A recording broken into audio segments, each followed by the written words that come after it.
Hey, welcome to another episode of Behind the Picture. I am your friendly neighborhood host, Carty. Today's podcast is going to teach you how to make money with your camera. By the end of this podcast, you're going to know how to set the stage for your most successful year ever. The most successful year you've ever had. I've helped hundreds of photographers in person and thousands of photographers on YouTube level up their photography, find their niche, get their first jobs, and some have even scaled to over $100,000 a year at this profession. So today we are talking about how to make money with your camera. Hello, everybody, by the way. Welcome. This is Behind the Picture. I'm very thrilled to have you here today as we dive into a topic. It's probably the most important question that any new photographer needs to know. How do I make money as a photographer? How do I make money? Over the next hour, I'm going to share some insights, some lessons, and some tips that I wish that I knew when I started my photography journey 3 decades ago. Whether you're just starting out or if you've been in the game for a while, there's something here today for everybody. So let's get into it. The first thing that I would do if I wanted to be a professional photographer is write down all the things that I love to shoot. So that was what I would do first. Just make a list of all the things that you love to shoot. Next to each one of those things that you love to shoot, write down 3 businesses that would hire you to do that type of work. Now, if you notice that you're having a hard time thinking of the 3 types of businesses that would hire you, is because you're making work for you instead of making work for potential clients. So no one is going to hire you based on you shooting unniched work. So you have to go back to that list of all the things that you like to shoot and start with these 3 headers: people, places, and things. Now, categorize all those things that you listed that you love to shoot under one of those umbrellas. So once you do that, now start checking, like, who would hire me? What kind of companies would hire me to shoot all of those things that you like? Now, if you find that most of the things that you like to shoot are people related, super easy to find businesses or people who would hire you to shoot headshots, corporate headshots, fashion photography, editorial portraits, weddings. Like, there's so much under the people umbrella. There's also so much under the places umbrella. The places is real estate, architecture. I mean, real estate and architecture are the massive niches under the places umbrellas. Interiors, there's so much when it comes to, if you love shooting places. Many people think landscapes. I'm trying to get you to shift your mindset into architecture and working with designers, architects, and real estate agents to sell homes. And if you like to shoot things rather than just, oh, that thing, think about shooting product photography. Think about shooting cars. Think about shooting electronics. Like, think about all of the things that you could specialize in shooting that could equal money. That's the first thing that anybody who's trying to make money with their camera needs to do. Like, if you're making photos for you, it's a hard thing to hear, but if you're making photos for you, nobody cares. Really, nobody cares.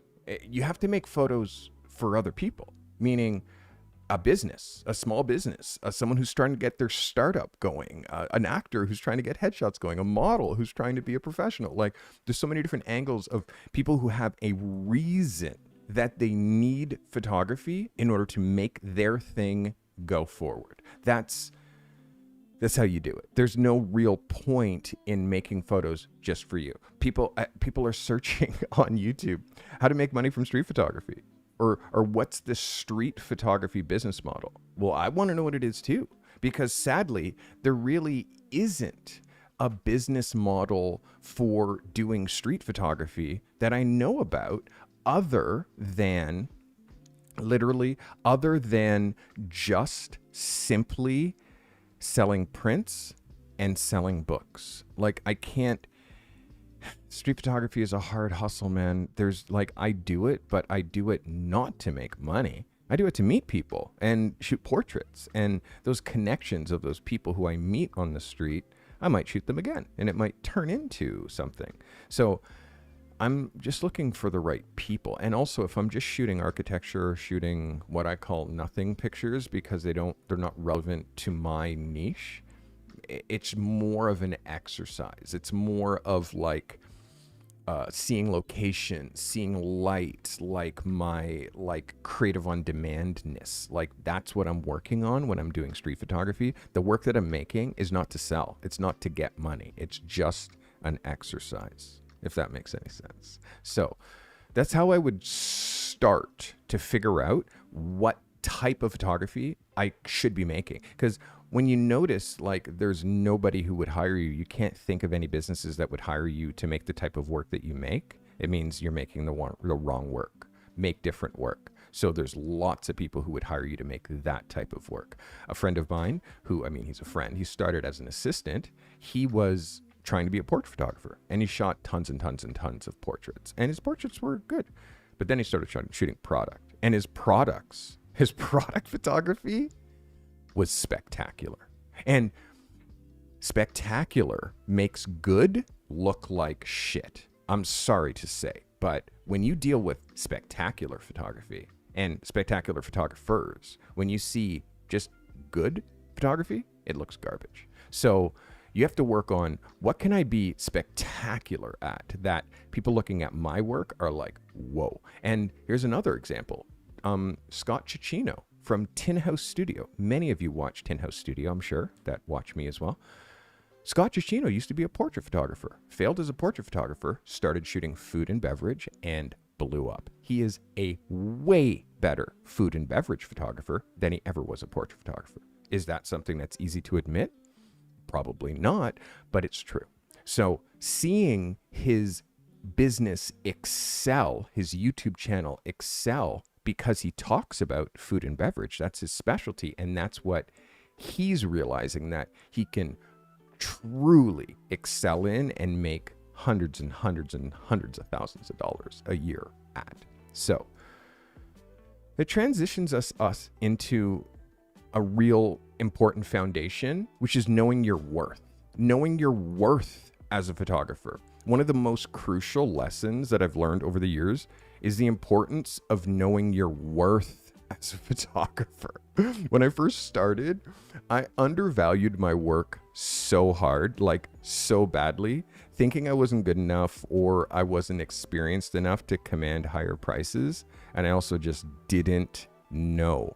When I was 21 years old, I shot national advertising for YTV. The channel was just being released. It had millions of dollars behind it. I, at 22 years old, got hired to shoot a national campaign for YTV, which is Youth Television Network. It's like a little junior, it's not owned by MTV, but it's like youth television.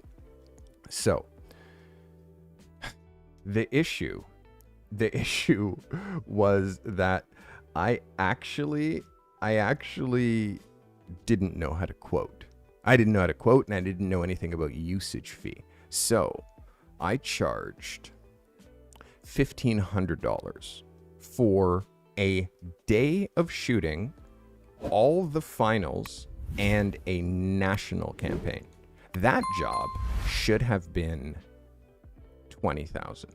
The art director let me shoot it at $1,500. Paid me the $1,500 with a smile, and the ads went out and won awards. And I never worked for that advertising agency again because they knew that they took advantage of me. At some point, I'm going to realize, like, wow, that was really low, that price. And they just never called me again. So it's one of those, like, if they had have paid me market value, I would have continued to, but they took advantage. And when someone takes advantage of you, especially in photography, You don't often get a chance to be like, hey, by the way, remember you paid me like $15,000 less than that job was worth 10 years ago? Like, you know what I mean? Those people just avoid you. So it's easy to fall into the trap of comparing yourself to other photographers, feeling like you don't measure up. But here's the truth.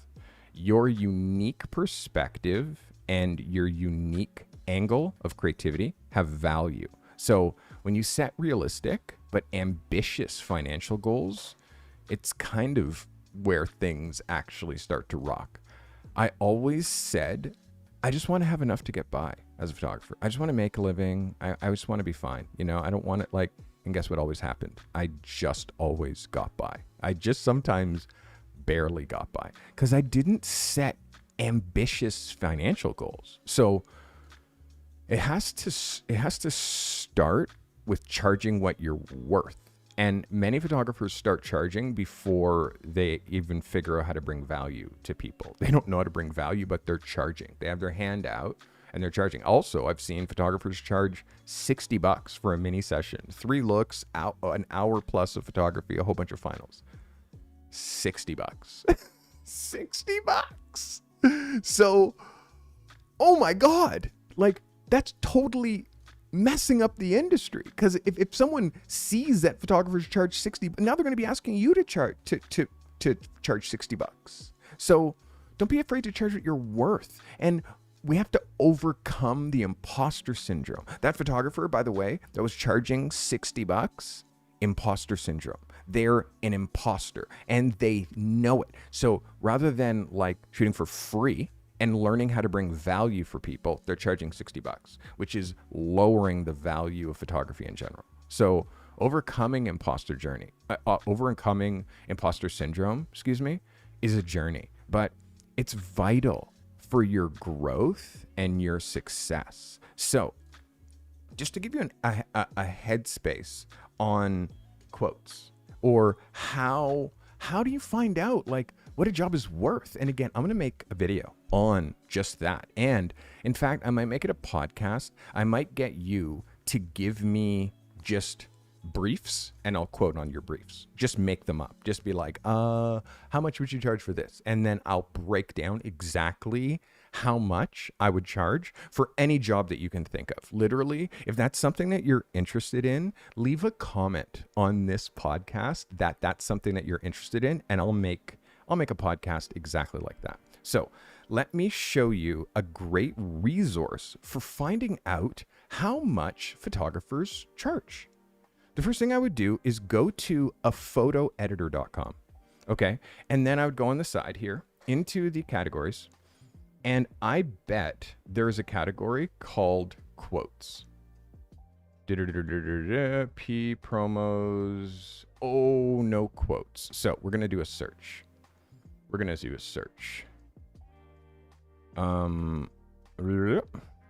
Quotes. So, quotes from the last couple of weeks. So here's all kinds of not only articles, but they actually show you actual quotes, which do you remember? You remember when we talk about my quotes, right? I'm gonna show you some quotes. Okay. You go to a photo editor. It's right here, aphotoeditor.com. And look, job description. Create a variety of lifestyle, brand narrative, and product photography, videography, showcasing products, and up to 4 hired talent over 2 shoot days, up to 10 hours each day, with a to-be-determined studio location, and convey the following license to unlimited use and all content captured from 4 years of first use. Okay, so tech, scout day, shoot day, shoot day. And then, okay, fees, creative and licensing fee is $28,000. Okay. 1 director / photographer, tech scout day, $1,000. 4 pre-production days at $1,000 each. Fees total, $33,000.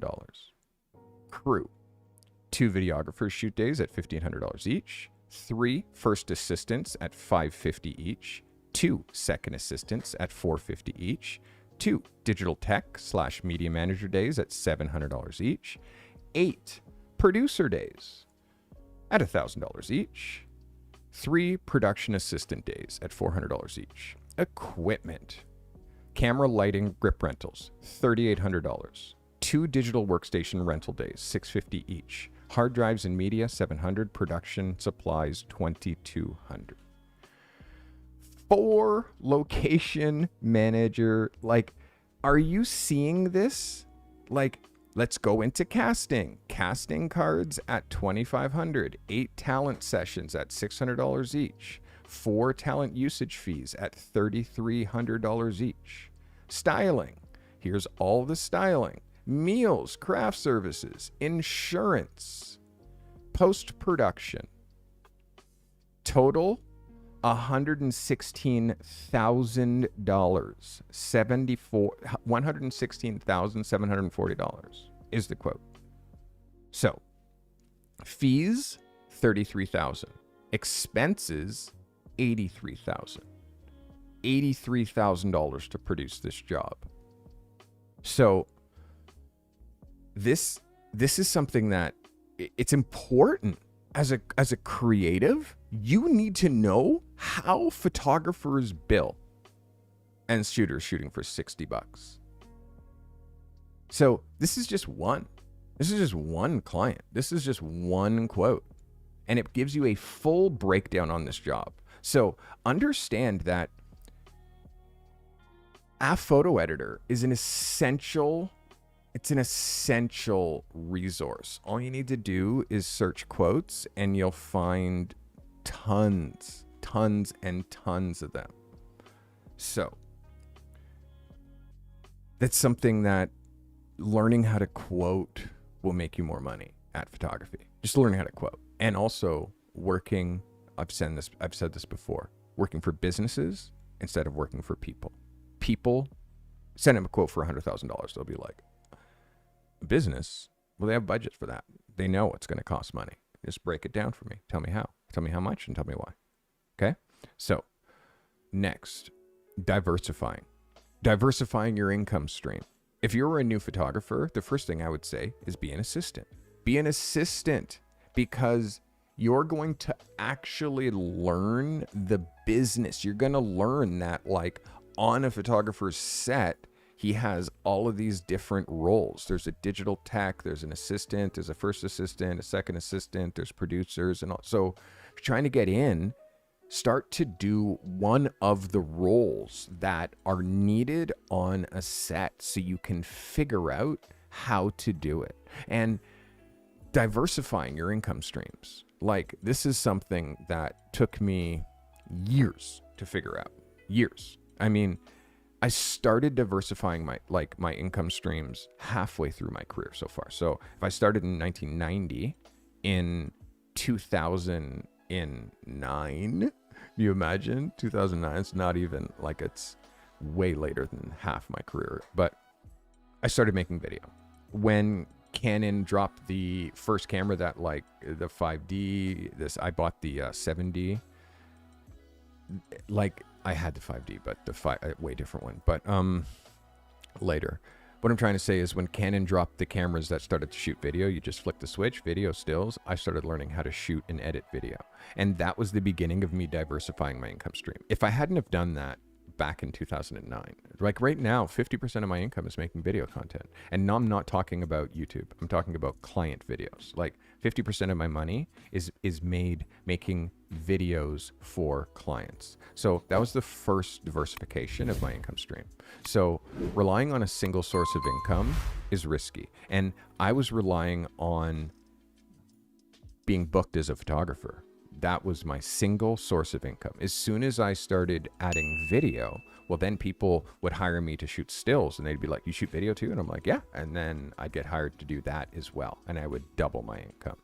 Relying on a single source of income is risky, especially in the unpredictable world of photography. Over the years, I've diversified my income streams, and it's made a huge difference. Literally, client work is great, but imagine when you're not getting client work. I only used to make money when I made photos.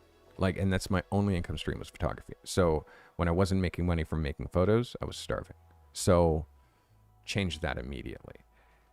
When you start a new avenue, like making video content or creating stock photography and stock video, drone flyovers, like walk through cities with like a 4K stabilized camera, and you can sell that footage. Once you get experienced enough and start getting some traction, you can start teaching something about what you know at an expert level, what you've actually figured out to work. If that's making videos, if that's shooting talking head videos, if that's shooting headshots, start teaching other photographers how to shoot headshots like you do. You could be selling books. You could be selling prints. You could be inventing a solution to a problem that many photographers face and then productizing it. Here's an example of that. There's a photographer. His name is Gary Fong. And Gary Fong was a wedding photographer. Gary Fong was a wedding photographer. And this guy literally invented a product to diffuse light for on-camera flash. So on-camera flash didn't look so garbage. This guy literally invented a product, and it's called the Gary Fong. And Gary Fong shows what this product has evolved so much, and the price has gone up so much. I mean, this thing I remember buying this for $30. It's $70 Canadian now. And look at all the stuff and all the products that Gary Fong related to photography has invented. This was just a wedding photographer and now is a multi-millionaire because he invented the Gary Fong, this light modifier. So diversifying yourself, productize something. If you see a solution, figure out a way to make something. If you see a problem, figure out how to make something for a solution. Or I started offering one-on-one mentorship. And again, I was doing workshops back in 2006 in person, long before YouTube or long before any of this. I was doing it in person. And I swear, it's like I taught everybody in the city.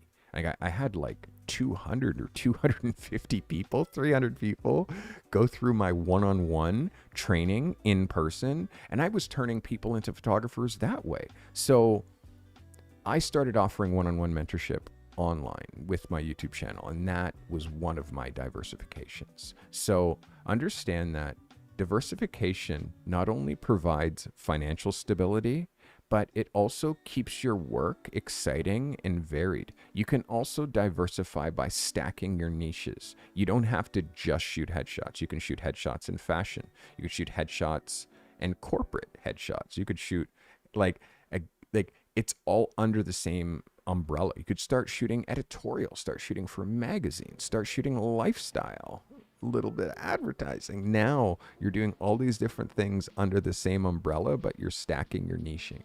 You're stacking your niches. So when I added coaching and masterclasses to my services, what it had allowed me to do is I got to share my 33 years experience and all my knowledge, and it generates additional income. My YouTube channel, I get to share my experience, my insights, and it generates extra income. So diversify your income streams. And another thing is your business skills. Your business skills are the backbone of success. And this is where I sucked. I'll tell you, I sucked at business 5 years ago. I would make money and I would do these big jobs every once in a while, but then I would do no jobs. So as photographers, we often focus on honing our craft. That's all we care about. I just want to be the best photographer. I just want to be the best photographer. But the business skills are more important. It's not as important, more important. Only 20% of what I do is photography. Only 20%. I built my entire business on it, like meaning only 20% is creation, is what I'm trying to say. A majority of what I do is business stuff. So those business skills and knowing what you should be doing, how to set up those systems and all of that stuff, that's now my obsession. This is why I started the Carty method and all that stuff. My business sense sucked. That's why I deep dove into it, and I started getting wins that were so insane that I actually, and I have coaches as well. I have 3 coaches, and my marketing coach is literally like, he asked me, how do you do this? How do you help photographers? And he actually forced me to map it out. So now I have a map and I can help you like with a map. My business sense sucked for a majority of my career. So I fixed it. I'm being hard on myself, by the way, when I say my business sense sucked, but I wasn't putting enough energy into the business side of photography, client acquisition, marketing, like literally account, like having the right accountant and all of that stuff, just like being on it. And COVID forced my hand. So understanding marketing, accounting, client relations can make or break your career, like truly. Early on, I made so many business mistakes early on that could have been avoided with a better grasp of some business skills. Not having proper contracts in place led to misunderstandings, led to payment issues. So I started to invest my time in learning business, and it's paid off immensely. A successful photography business is built both on your artistic talent as a photographer and solid business practices. It's both. So if you're not successful yet as a photographer, it's like, okay, of course, because you're putting all your effort into the work, and that's the foundation, understandably. But you also have to put as much effort into understanding what your business model is and how you're actually going to make money based on both your artistic talent and your business practice. So use indie, by the way. Indie is a great way to jumpstart. I'm not going to play my indie spot, but indie is how you start. That's what you do. Go to and again, just go to the video description. It's all in here. Pricing your work is another place where photographers just fail miserably. I talked earlier about the photographer I saw, her put out like a post about shooting full headshot sessions for $60. Setting your rates can be challenging, but it's crucial for your financial success. When I first started, I charged too little. I told you the story. And I was afraid that higher prices would scare clients away. However, undervaluing your work can lead to burnout and financial strain. Decide whether you want to charge per hour or per project. Is that what you're thinking? You're trying to think, should you charge per hour or project? If you're charging per hour, keep that to yourself. Don't ever say that publicly, that you're charging per hour. Just figure out how much you want to make an hour. So for me, how much I want to make per hour is $1,000. It's $1,000 an hour. So if I'm working for a day, it's $10,000 basically. So that's like my bar. Now, if I'm shooting for less than $1,000, it's less than an hour. So, but I charge by the project. And I'm also clear about my pricing structure. I explain, like, if I'm shooting 3 looks, I'm shooting today. Again, I'm doing a creative today, like at 5:30. I'm waiting for like later light in the day. And I might film it, so you might get to see some of that. But imagine, this is a creative. But if I was charging, I would be charging this girl for 3 looks and 10 finals bundled in. So I'm going to shoot you. We're going to give you 3 looks, and I'm going to give you 10 finals. How many pictures I shoot? I don't know. How long does it take? I don't know. But this is the fee. You know what I mean? And I would charge, call it $750, because she's a model and not, and she's just a person, not a company. I charge her $750 for that. And again, it's a gift because I charge $50 per final. So even 10 finals at $50 per, it's $500. It means I'm shooting her for $250. So I sell that and it's an offer that you can't refuse. Because if she wants more than 10 finals, they're 50 per. So charge per project, not per hour, but in your head, do the math as far as how long you think it's going to take, and then how much you want to make roughly per hour, but don't say that out loud. Be clear about your pricing and use contracts to outline the scope of your work and the payment terms. Like, I get paid the day of the shoot. Make payment terms. It not only protects you, but sets clear expectations for your clients. And also, you put this in a contract, and it's super easy. Go to Indie. Pre-made contract. Boom, boom, boom. Bing, bang, boom.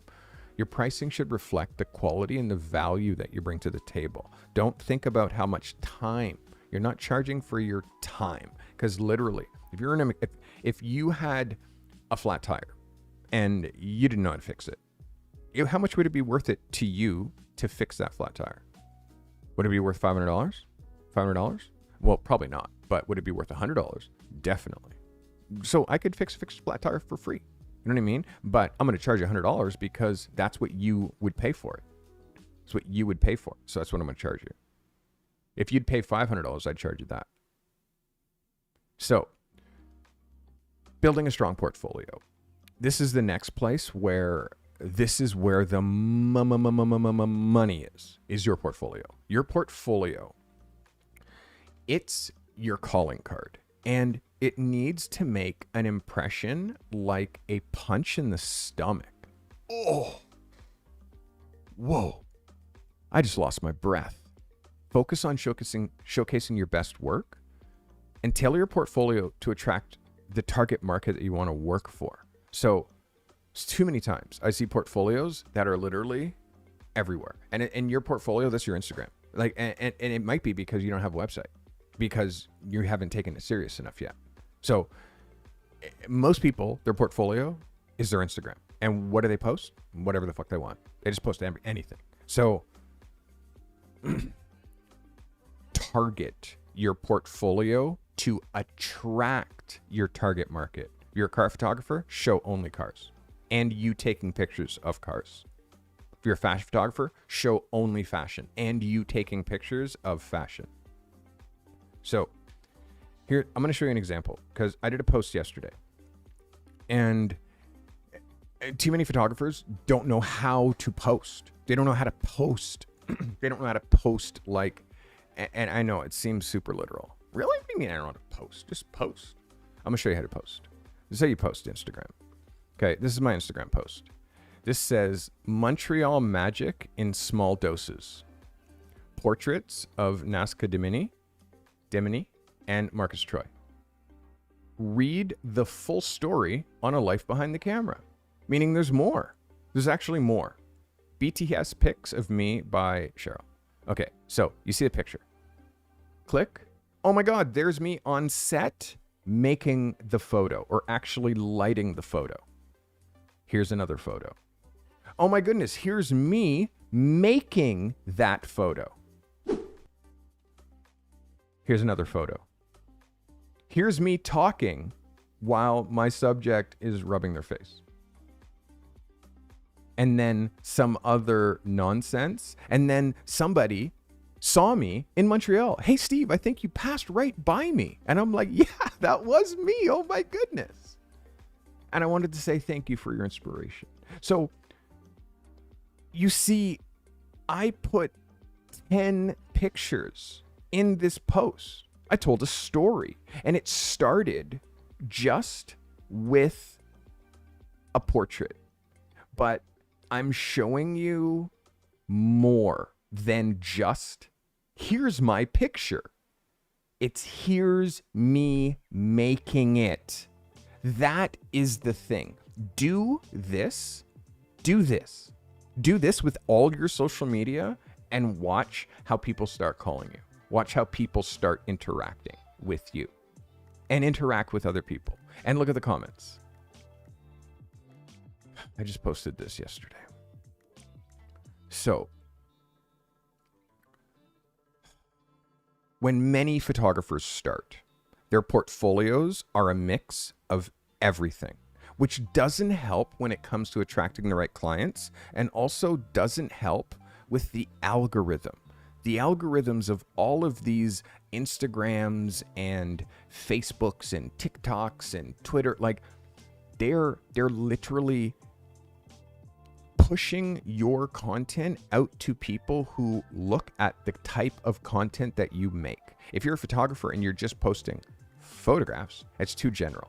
I shoot the faces of today's generation. So on my Instagram, I show that I shoot the faces of today's generation, but I also coach photographers. So I also, every once in a while, slap in like, hey, reach out to me if you're a struggling photographer. Hey, reach out to me if you're a struggling photographer.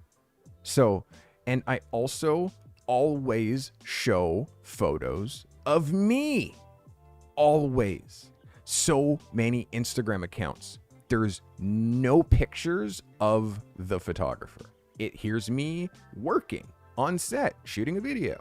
Here's me setting up my camera. Here's me adjusting the shirt on a client. Here's me shooting a client.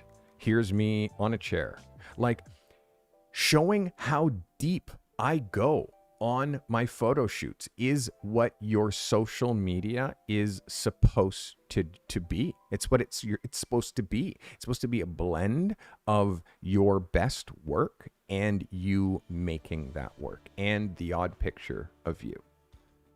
So curate your work to highlight your strengths and the type of photography that you want to pursue. And also have a website. Your personal website it's literally your store. And if you're trying to take this seriously, if you don't have a professional website that is like a punch in the stomach as far as your quality and what you're able to do for people, you're doing yourself a huge disservice.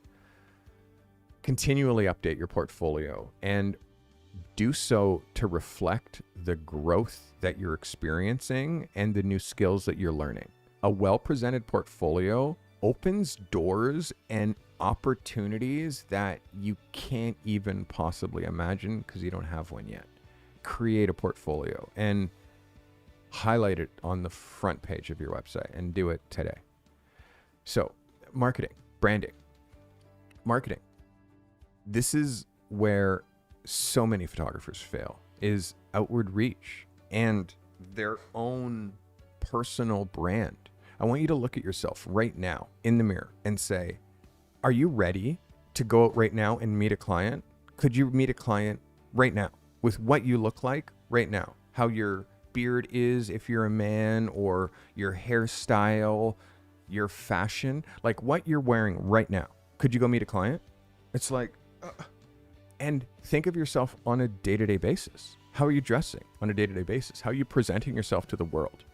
We're in the image business. We're trying to get people to trust us to capture them or their product or represent them in their business. If we're not representing ourselves in our own business, how is anyone going to trust you? How is anyone going to trust you? So think about that when it comes to your personal brand. Personal branding is essential. In today's competitive market, your unique voice and your personal style are what sets you apart. Having effective marketing strategies and learning how to leverage social media properly, learning how to optimize your website for SEO, learning how to network, all of these things significantly boost your visibility. When I began, I didn't pay much attention to my personal branding. I wasn't thinking of it, but I completely was, because I looked like Jean-Michel Basquiat. My dreadlocks were standing straight up and I had my hair shaved and I wore like a leather jacket and cut off shorts and white long johns and combat boots. And I had French photo, like photo magazine, like the logo, very much like my photo tee. That was what I had down the arm of my leather jacket. Like there was no question that I was a photographer. So I wasn't paying attention to my personal brand. I was dressing like that because I was broke, and the jacket was vintage and the boots were $10 from like a vintage market. But as I developed my personal brand and sort of curbed it away from looking like I was half homeless, like as I started as an artist, into like a more refined personal brand, I noticed a substantial increase in client inquiries and client engagement. After I went to Italy, I like during that time, I wore denim, Converse, and button downs and a hat. Like button down shirt every day, button down every day, literally every day. So that was my vibe. Like Jay-Z, hat, New York hat, LA hat, or whatever city hat, New York hat, like, and button down and jeans, Converse. So there was a time that was my personal brand. And I noticed that there was a huge increase in client inquiries when I was presenting myself that way. So consistency is key. Make sure that your branding is reflected across all your platforms, and use your personal story and your experiences to connect with your audience and build trust. Like, someone leaves a comment on your photo, leave a comment on their photo. Like, literally, if someone likes your photo, go like their photos. Like, that kind of reciprocation, it builds trust. And again, if you have someone who's like, check to see who's following you. See if there's any potential clients that are following you on any of your social media platforms. See, anyone who follows you, look to see who they are and be like, oh my God, that guy looks like he might need some of my work. Send DMs and be like, oh my God, thanks for following me. How can I help you? Like, what are the pain points that I can solve right now for you? Because there's great power in networking. And this translates beautifully into this next point. Building relationships within the industry is invaluable. Networking leads to collaborations, leads to partnerships, and leads to new opportunities that you might not have discovered on your own. Early on in my career, I often worked in isolation, literally, but excuse me. I also threw industry events, and I went to industry events and connected with other photographers. So that's how I started. And I didn't really realize like the parties and the things that I was doing really early in my first years of business that established me. I stopped doing them. I stopped having the parties. I stopped doing the networking. I stopped because I was like, okay, I'm good. People know who I am. And I just stopped doing all that stuff. But then the work stopped. So you can't ever stop. You can't ever stop. You actually have to continually go out and try to find new opportunities. This weekend, I went to Montreal, or this last week, I went to Montreal. I didn't think I was going to be in a studio shooting portraits and reconnecting with people who I haven't connected with for years. So that, like, I could have easily just blown off that opportunity. But I was like, you know what? Let's just follow up. Let's go. Let's see what's happening and it ended up being like the highlight of my trip. So don't underestimate the power of a strong network. These were people who were in my network, but I wasn't leveraging them. So engage with other people, share your experiences, and be open to learning about anything from everybody around you. So it's important to, people say they have an open mind, but their minds are actually set. Like, I talk so much about mindset, but our minds have actually been set for us. They've been set by other people. They've been set by teachers. They've been set by parents. They've been set by friends. They've been set by bosses. Like, we have to set our own minds. We have to reset our mindset. And so it's so hard when you've had your mind set as a 9-to-5er where you do hours and at the end of the week, you're like, and then they're like, let me give you some, like, that's what so many photographers, so many of you have been doing that for so long that the whole concept of not trading time for money, it's mind-boggling. It's mind-boggling of like not trading time for money. But I teach people how to utilize like their free time. And also, if you did decide to leave that job and invest time to becoming a professional photographer, if you have the talent to do it, like, well, there's all kinds of things that you should be doing on a 9-to-5 level, on a 9-to-5, on a 24 hours a day level, on a 7-day-a-week level. And you realize, like, once you're not working 9-to-5, you're actually working now 24 hours a day. You're not just leaving. You're doing this for you. And there's nobody who you're going to work harder for than yourself, which is why you hear continually me saying I'm up until 5 o'clock in the morning, because I'm building something. I have businesses. So our goal is to find and retain clients. That's what we're trying to do. Acquire clients. Acquiring clients, it's the first step. Like, retaining them is where the real value comes. Someone hiring you once for a one-off $500 shoot and never calling you again, it tells you something. Like, what if they were hiring you every month, paying you $500?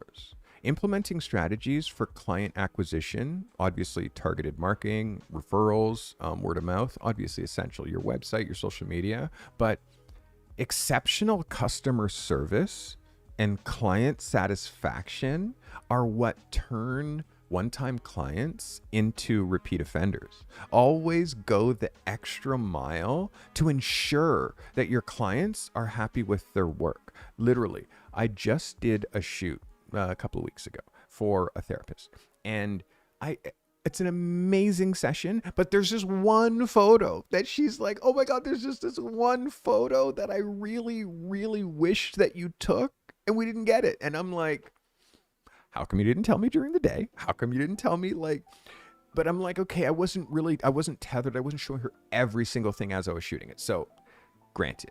So what I said is, guess what? I'm going to Montreal for a week, but as soon as I come back, I'm going to come directly to your place and I'm going to make sure that I get that one shot, make sure you're totally happy, and I'm going to do it in the house as part of the fee that you paid me before. Is it what I want to do? Absolutely. I'm not thrilled to like go back and add work that, like, you know what I mean? But in order for her satisfaction and what that's going to mean for her, oh my God, I'll do it 10 times over. So it's about creating exceptional customer service. So this person will never hire another photographer. So follow up, gather feedback after your sessions and address any concerns. And the reason that I know that she needed this, because I asked her, I'm like, hey, are we happy? Are we happy? Like, and she's like, well, there's this one, and I'm like, no, tell me. She's like, well, there's this one picture that we kind of missed that it's like, well, let me fix it. And she was like, oh my God, really? It's like, yes. So that builds long-term relationships and provides a steady stream of work and a really positive word of mouth referrals. Like the word of mouth referral that I'll get from this person to her, I'll be the best. And she won't even remember that I missed that shot and had to come back for it because she'll have now that shot. So staying current and adapting to changes. Oh my goodness. I could have been out of business 17 times. Literally, I'm exaggerating, but I could have been out of business so many times because forced adapting. When in 2004, when I switched to digital, how many photographers that didn't switch then that were just like film, like those shooters, how many of those that are out of business? I can't count them on both hands and both feet. Literally. How many of those that were at the top of the heap and now are like almost invisible in the industry? And just in my city, how many labs went out of business? Like suppliers, places that sold film, did processing, like labs, gone. Like the industry changed. Like imagine you have a lab and they do film and processing. Like some, like of the labs that are in Toronto, BGM, Steichen Lab, like Toronto ImageWorks, like there was so many, only ImageWorks stayed because ImageWorks used to rent dark rooms, but they converted over to start renting Macs and digital stations as alongside, and then just providing more and more digital prints and like, so they transitioned over really easily. They used to have like 10 or 15 darkrooms to rent. Now you can probably rent 2, but they still have them for those people who are still shooting film, but they've transitioned the whole business over to be mostly digital. They probably still process film, but they probably don't do it in-house with their own machines anymore. They probably send it out because it's cheaper. So staying current and adapting to changes. The photography industry is continually evolving. It's like a rushing river. And staying current with the trends and the technology is crucial. And also having the wherewithal to actually see what's going to happen. You know, everyone's talking about the 5D Mark, or the R5 Mark II, which is just being released. It's like a wonderful camera.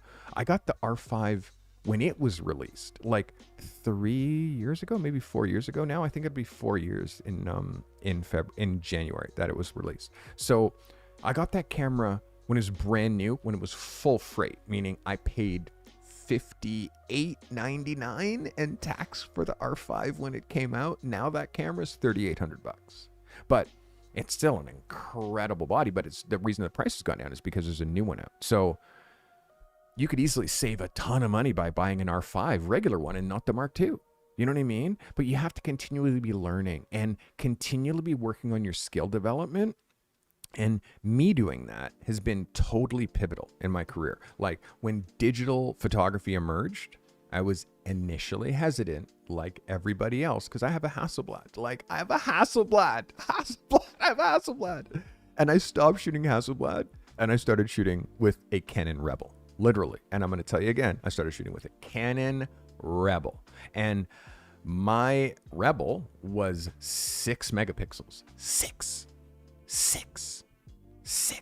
megapixels. Let me show you some of the images that I made with 6 megapixels. And you'll be like, what? 6 megapixels. All of this is shot 6 megapixel camera. One of my favorite portraits right here, John Legend, shot with a camera with 6 megapixels. John Legend. Do you want another one? 6 megapixels. How about Fat Joe? 6 megapixels. This camera. So I was shooting Hasselblad, and let me show you some Hasselblad images. Hasselblad. And you'll notice that you don't know the difference between Hasselblad, which these two are Hasselblad images, and this is a this is Hasselblad. Hasselblad. This is 35 millimeter. So I transitioned, and my insanity was, how am I going to make my digital photography look like my Hasselblad? How I did it was I shot with my digital camera the exact same way that I shot with my Hasselblad. Very slow, very deliberate, and I used the same light, the same everything that I did with film. I was initially hesitant, but embracing new technology, and again, using a Mac for the first time. I had a computer to make invoices, literally to make invoices. But in 2004, I bought a Mac, and that opened up creative possibilities and expanded my mind, my client base, understanding how to work with clients, they're on a Mac and you're on a Mac, and being open to change and being willing to adapt. That's something that you absolutely have to be. That flexibility will keep your work relevant, your career relevant, and the things that you're doing within photography exciting.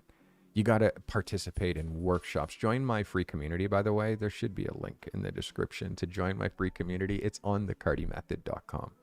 Join a workshop. Take an online course. I have a professional photographer's accelerator that I probably have some spots left for, and experiment with new techniques to stay not on pace, but ahead of the curve. How we surf is you're actually in front of the wave.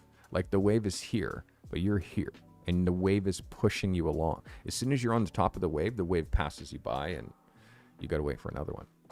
So what we're trying to create is a new mindset and a new resilience.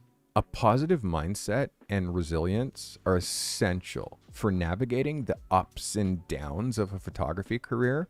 There's been times when I've been faced with setbacks and challenges, but maintaining a positive outlook has always helped me push through. You have to surround yourself with supportive people. Again, my community is so incredible for that. Supportive people who encourage your growth.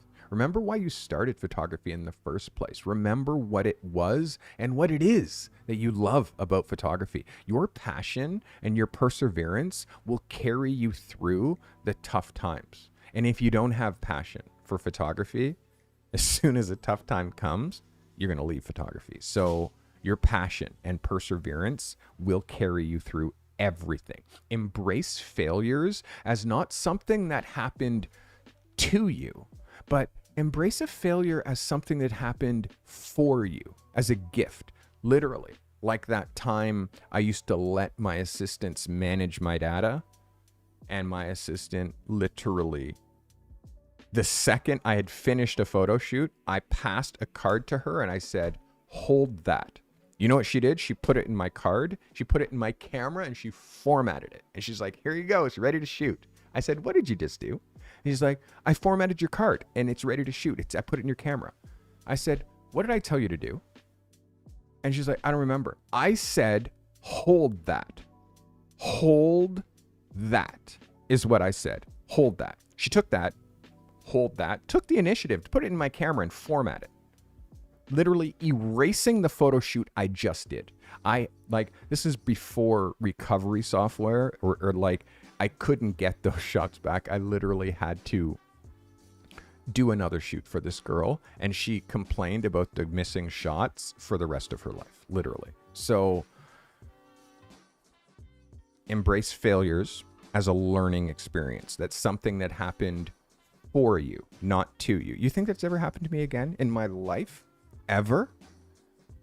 Your successes, no matter how small, need to be celebrated. Like literally shout from the rooftop the first time someone pays you to make a photograph. Literally, because you need to remember that moment. The first time you make $1,000 with your camera. First time you make $1,000 on one shoot. The first time you make $5,000 on one shoot. Your first $100,000 year. No matter how big or how small, celebrate your successes. It's super necessary. So, to wrap up, let's recap some key points that we covered today. Number one, knowing your worth. Super important to understand what the going rate is for work within the industry that you're trying to break into. If you're trying to be a headshot photographer, what are people charging for headshots in your area? If you're trying to shoot cars, if you're trying to do editorial, just FYI, when you're shooting editorial, you don't get to tell magazines how much you charge. Magazines tell you how much they pay. Did you know that? You're not going into until you get to a certain level, but in the beginning, when you start getting magazine assignments, they tell you, we pay this for a cover, we pay this for an inside, we pay this for a full page, half page, quarter page. There's a listing of how much they pay, and then plus expenses. So knowing your worth helps when it comes to pricing, but diversifying your income streams is how you're really going to be successful. I touched on so many different ways. Start shooting video. Learn how to edit video. If you're a photographer and you're at a certain level and you're having a hard time getting to the next level, start assisting someone who is the best photographer in your area, who's literally rocking and has clients falling out of their pockets. Just ask my assistant, Jason, how many jobs he gets per month that I say no to. Literally, Jason Williams. Senior Warbucks gets probably $2,000 to $3,000 a month in jobs that I don't want to shoot. I'm just like, nah, I don't do that. No, I don't want to shoot that. Nah, I'm not doing that. No. And so Jason just everything from weddings to headshots to and it's all people photography, but Jason does it all and he makes good money. So diversifying your income streams, honing your business skills. My business skills were garbage. On my standards now, my business skills then were garbage. For you, maybe they were okay back then, but for me, they were garbage. So honing my business skills and the point where I'm at now, pricing your work, knowing how to price your work, knowing going rates and how to price per project and not by per hour. Figure out in your head your hourly rate as far as like what, and if you're new, if you're new, you should be thinking like, you should be making $100 an hour. If you're new, if you're brand new, $100, maybe 50. You know what I mean? But at the same point, if you're like debating whether it's $100 or $50 an hour that you think you're worth just in your head without telling your client, you should be shooting for free. Shoot for free until you feel like you're worth $500 an hour. And then now you have experience. You've done some reps at free. And by the way, if people won't use your services for free, you need to build better services. That's the first thing I would do. Start shooting for free.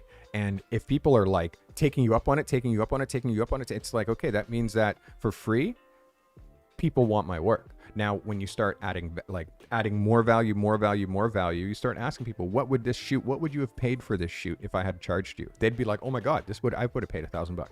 Perfect. And next time, now you're like, okay, so next time it's $1,000. Building a strong portfolio. Your portfolio, your book. This is one of my older books. This is just showing some of my classics, but your portfolio, and you can see I'm clearly a portrait photographer. I'm clearly an editorial portrait photographer. So knowing the type of work that you do means like people see these types of portraits and hire me to shoot these types of portraits and this type of work. Like the work that we're making is an example. It's an example of what we can do for other people. So don't think of your portfolio as anything other than the best of what you have the potential of doing. It's the best of what you can do. Marketing and branding yourself. This is like my brand, the Carty dot matrix. Like this is everywhere as far as my photography brand. This is the logo. You see it on stickers. You see it like I have it. It's everywhere. This is the Carty dot matrix. And I had my consultants, who are also now my coaches, work. One of my consultants built that logo for me. He hated my logo so badly. He worked on the dot matrix. This logo now is 11 years old. And it's fresh to me as it was the day that he used it. He invented it. So it's on t-shirts, it's on all of my business material, on all my invoices. And then obviously the Carty Method logo, which you're seeing like down here every once in a while, blah, blah, blah.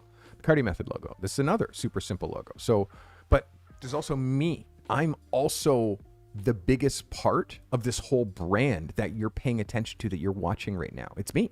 I'm the biggest part of the brand, which is the person who's giving you the information. So with you're the biggest part of your brand. So if your photography business isn't, listen to my photography business name. It's called Steve Carty.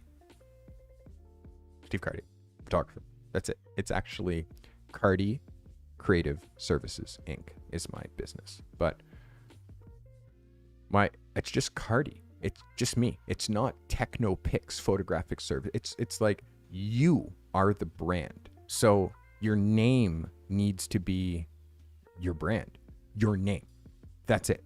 Like get people, even if you have a hard name to say or whatever. I have a photographer, her name is Anna Krakashchikov. It's very difficult last name. And it's actually Anastasia Krakashchikov. Like, you know, she's Ukrainian, I believe. I said, Anna, A-N-A. Anna, you go by Anna, right? She was like, yeah. And your last name, it has K-A-Y-A. That's how it starts. Kaya, a bunch of other letters. So just shorten your name to Anakaya. Anakaya. Anakaya sounds like it could be one word. Anakaya is sticky. Anakaya. And it's actually your name, but it's your pseudonym for your photography. So instead of Anastasia, it's A-N-A and K-Y-A. Anna, K-A-Y-A. Anakaya. Super simple. And so I helped her create a better brand for her business so she could market and promote herself better. Networking. This is another thing. I sucked at networking. I have social anxiety. I talk about this all the time. I have social anxiety. I don't like being out in a group with a bunch of people that I don't know. It gives me anxiety. As soon as I know one person, I can talk to the person. Oh my God, thank God you're here. And now I have one person here that I know. But going out to an event alone, I don't do it. I have to have a wingman. I got to have my girl with me, and now I can go out and social, and I can network because there's one person there with me. But if I had had the skill to be able to go out and network alone early, oh my God, now I could go network alone. Now I'm fine. You know what I mean? But social anxiety still, I will like I'll have to go through, like, it's weird, but if you might have it too. You might have social anxiety. And again, I'm 53 years old. Am I 53? I'm 54. Right. I'm 54. So I'm 54 years old. So I just had a birthday and I had to actually figure out how old I am. Understand that finding yourself, networking, like this kind of like getting over all your isms, this is all part and parcel of things that we have to do in order to be a working pro. Literally. Retaining clients, retaining clients, keeping them happy, over delivering, all of this stuff that I talked about, staying current, maintaining a positive mindset. These are lessons that I've learned over 3.5 decades. I hope they helped you today on your journey. By the way, I can take like 3 questions. If you want to ask a question, I can take like 3. I'm here to provide any additional insights or advice that you might need. So I can take 3 questions if you would like to drop them. But what you could do in the meantime, if you don't have a question, you could hit the like button. And if you're watching after the fact, leave a comment with your question and I answer every single one. People who leave comments, there's a whole other world in my comment section. By the way, if you're one of the ones who are super in my comment section like every week, get in my community. Hang out with everybody who's in my comments is in my community. And if you're one of those people who's not in my community, go to thecartymethod.com. Community link is right on the top and join. So again, today's episode was all about giving you the mindset, the insights, and the steps that you could do to actually make your first dollars with your camera or jumpstart a failing photography business. The things that I talked about today, I really believe are important.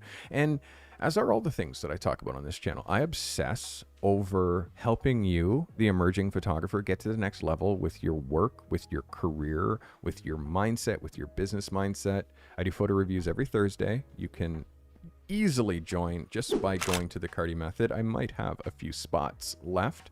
When I hit 75 people, you will no longer be able to join my photo reviews. I'll have the photographers that I have. And then for the people who are in there, you might lose your spot. So you don't want to lose your spot because people literally, I have it set up that once I get the exact amount of people who I can easily maintain doing photo reviews for, no more people can join. And if someone drops off, then it will show that there's one space available. And then someone can come in. And now I have 75 again. Only that person who dropped off, they can't get back in.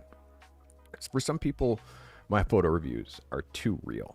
They're because again, for some people, it is the best ever. For me, I only know how to be one person and I'm hyper specific. I'm treating you like a professional. I'm treating you like an art director would treat a professional photographer. I'm being completely direct. I'm not, oh, that's great. It's like, you're not going to get that in the industry. No one's going to be literally like massaging your shoulders and telling you how amazing you are. Literally. It's just being amazing is a given. That's why you're being paid. So just focus on being amazing. And if you miss the bar, don't flog yourself. Just know like this work that you're making has to be at the top level. And if you're emotionally attached to your photographs, oh, but he hated my photo. It's like, yeah, because it was shit. It's simple. Like, just recalibrate what good is. That's all. It's not to offend you. It's just like, try harder. Like, try harder. And I understand we're all at different levels in our photography career, but you have to understand you're here because you want to be a pro. You're here because you want to make a living at this. If that's the case, you can't, there's no sugarcoating. Oh, did I hurt your feelings? It's like, do you think the industry cares whether your feelings are hurt or not? It's all about you being the best that you possibly can and bringing value to an industry that literally there's too many photographers. There's too many. So anytime someone unsubscribes from my channel, I'm like, fine, totally okay, because literally there's so much talent that watches. There's so many people who are totally dedicated. Amazing. Now I can help them move out of the way so I can actually help the people who are like as serious as a heart attack about being successful at this. If people are on the fence, you're never going to make it. Literally, you got it. This has got to be like, I'm going to do this no matter what. This is my destiny. And those are the people who find me. Those people are who I can definitely help. I hope today brought you value. Guys, I love you. Aiden, don't worry. You can just watch back. It's a live stream that you get to rewind. It's not Twitch. It's not like it disappears. Just go watch from the beginning. Today was a great episode. I hope it brought you value. Guys, if you're not going to ask me questions here, just ask me questions in the comments. Hit the like button, because the like button definitely pushes this out to more people. And again, if you liked it, if it brought you value. If you're watching it after the fact, I want to see replay gangs in the comments. And lastly, do me a favor. Check right now to see if you're subscribed, because you can watch people for months and be like, oh my God, I thought I was subscribed. I wasn't even subscribed. So make sure that you've hit the subscribe button. Guys, also social media, you can follow me on Instagram at Steve Carty, and you can also follow the viewer Instagram account, which shows all the amazing photo of the weeks that get submitted on Thursday with following BTP with Carty. That's Behind the Picture with Carty, everybody. Guys, I hope today brought you value. I'll see you on Tuesday. Another commercial-free stream brought to you by the members of this channel. For those of you that are in my Professional Photographers Accelerator, we have a weekly coaching call at 4:30 Eastern Time, which is in 1 hour and 15 minutes. If you guys know how to join, you'll see it in the meetups. Again, if you became a member recently, you're going to see your name scrolling across the top of this screen in a moment. And if you became a subscriber recently, a believer, you're going to see your name scroll across the bottom. I hand type these every day, literally, with my little explosions or crowns. So I appreciate you guys, everybody who's a member, like Lashanta, Luke, Stuart Fleck, and Sean, and CD Visuals. We are very close to crossing 200 members, but I need you. I need you, literally. I need to get to 250 members, or I'm going to have to start turning on ads. So I don't want to do that. Please consider becoming a member if you are trying to be a pro. I love you guys. Thank you so much for watching. Should I let the scroll go because Monica became a member today? Stevie K, Joshua Haney. Guys, thank you so much for supporting Behind the Picture. Oh, by the way, I forgot to tell you. I have a professional photographer's readiness questionnaire. For those hardcores, you that made it to the end of this video, how ready are you to be a pro? I put together 40 questions, and literally I'm going to send you back an assessment in different areas that you might need to work on. The link for this professional photographer's readiness questionnaire is literally right there. Do me a favor, answer that right now, and I'm going to send you via email a detailed outline of what you can do to be a better photographer. Thank you so much for watching.